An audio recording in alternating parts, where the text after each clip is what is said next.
Covid नाम तो सुना ही होगा। लोगों की रातें गुजरती हैं, हमारी तो कई रातें गुजरी हैं इस कोविड के चक्कर में। अब बच्चा बच्चा भी जानता है कि कोविड किस बला का नाम है। ये वो बीमारी है जिसका कि कोई पता नहीं चलता, कुछ साफ नहीं दिखता। हर इंसान वैसा ही रहता है जैसा वो पहले रहता था। असली कहानी तो बाद में शुरू होती है, जब उसे छींक या खांसी आती है। हमारे ज़माने में लवेरिया हुआ करता था ऐसा। आज के ज़माने में कोविड। जी हाँ, ये वही कोरोना वायरस है जो आपकी ज़िंदगी में कभी लव वायरस बन के आता था और आपका प्यार हो जाता था। अब फ़र्क सिर्फ इतना है कि अब आपको निमोनिया होता है। निमोनिया जो अक्सर बच्चों में होता है, वैसे ही अब बच्चों का निमोनिया हर इंसान को हो जाता है। और अगर आप बूढ़े हैं तो ज़रा और बच के रहना होगा, क्योंकि ये बूढ़ों को जल्दी खाता है।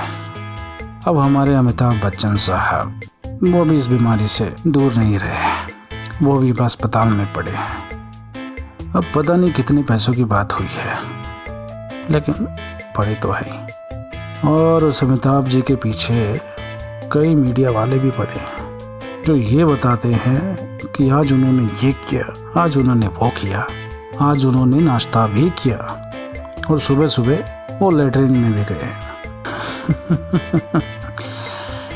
ये मीडिया वाले, जब कुछ करने को नहीं रह जाता है तो आदमी बोर पांडा बन जाता है। भैया मैं किसी को कुछ कह नहीं रहा हूँ, मैं तो अपनी कहानी बता रहा हूँ। मुझे कहानियाँ बनाने का शौक़ है, तो उसके लिए कोई कंटेंट तो चाहिए ना। अब चाइना वाले की तरह हम चोरी तो कर नहीं सकते, इसीलिए दूसरे देश में क्यों जाएं। हम इंडिया में ही कंटेंट ढूंढने की कोशिश करते हैं। और कंटेंट कोई घर की खेती थोड़ी ना है। अरे भैया, घर को कहाँ तक खो दिएगा, पूरा हिंदुस्तान है, कहीं से भी उठा लाइए। तो भैया ये कंटेंट के चक्कर में कॉपीराइट का इशू मत बनाइए। अमिताभ बच्चन जी, आप जल्दी से स्वस्थ हो जाइए, वरना आप अगर मर गए तो लोगों को सच में यकीन हो जाएगा कि कोरोना जानलेवा है।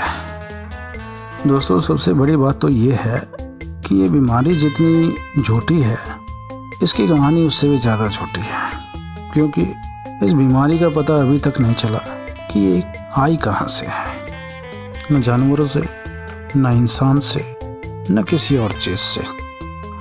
और अब कोरोना वायरस जो कि पहले ही बीज की तरह मरा होता है, उसको कैसे मारोगे आप? हैंड सैनिटाइज़र बना के। अब तो भैया आलम ये है कि इंडिया में इम्यूनिटी बूस्ट करने का भी हैंड सैनिटाइज़र आया है। अब बताएं कि हैंड सैनिटाइज़र आपकी इम्यूनिटी को कैसे बूस्ट करेगा? भैया ये तो बेवकूफ़ बना सकता है, इम्यूनिटी नहीं बना सकता। अब तो N95 मास्क भी कोरोना वायरस को नहीं रोक सकता। अरे कोरोना तो छोड़िए, किसी भी वायरस को नहीं रोक सकता। जी हाँ, ये नई बात सामने आई है। थोड़ा गूगल बाबा के दर्शन करिए, गूगल बाबा से ज्ञान लीजिए। दुनिया में लॉकडाउन पे लॉकडाउन लग रहा है, बिना सोचे समझे। इंडिया तो सबसे आगे है। अरे भैया, सुबह 7 से शाम के 7 तक अगर दुकान खुली रहेगी तो कोरोना नहीं होगा। अगर कोई 7 बजे के बाद दुकान खोलता है तो कोरोना होने का डर है, क्योंकि 7 बजे के बाद कोरोना का आगमन हो जाएगा। भाई वाह, ऐसा लॉजिक तो भगवान भी नहीं ला सकता। इंडिया वालों, अब आपकी किस्मत आपके हाथ में है। खुद दिमाग लगाइए, अपनी इम्यूनिटी को बढ़ाइए, हैंड सैनिटाइज़र से नहीं और चीज़ें खा के। थोड़ा समय के पीछे जाइए और आयुर्वेद को अपनाइए, क्योंकि दुनिया के दूसरे देश आयुर्वेद को अपना रहे हैं और इंडिया में तो बात वही होती है भैया, घर की मुर्गी दाल बराबर ही लगती है। पढ़े लिखे ही नहीं, समझदार भी बनो, दिमाग लगाओ। चलिए आपके दिमाग को घुमाने की कोशिश करता हूँ। आपके टेस्ट को, हाँ वही कोविड के टेस्ट को जानबूझकर पॉजिटिव बनाया जाता है। अगर आप नेगेटिव आते हैं तो और सारे टेस्ट कराए जाते हैं ताकि कहीं ना कहीं कुछ पॉजिटिव निकल आए। अगर पॉजिटिव है तो पूछना ही क्या, सीधा अंदर। यही है कहानी।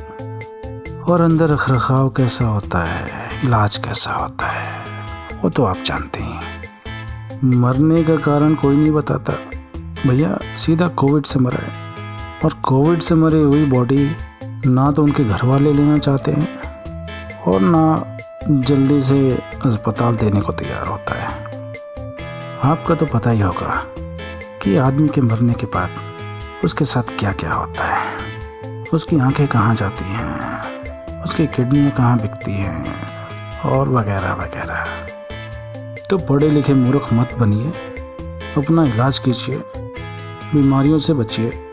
और जब आप अपना ही इलाज कर सकते हैं तो डॉक्टर के पास जाने की क्या ज़रूरत। ये 10 रुपए की दवाई को 100 रुपए में लेने की क्या ज़रूरत है। आयुर्वेद से बड़ा कोई इलाज नहीं है भैया।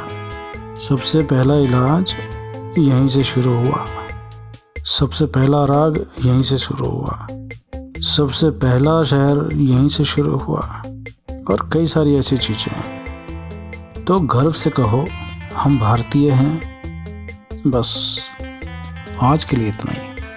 कहीं मेरी बातें आपको भाषण ना लगे, क्योंकि भाषण तो कोई नेता देता है और हम नेताओं के चक्कर में नहीं पड़ते। किसी ने खूब कहा है कि नेता, अभिनेता, डॉक्टर, पुलिस, वकील, इनके चक्कर में कभी नहीं पड़ना चाहिए, आदमी बर्बाद हो जाता है।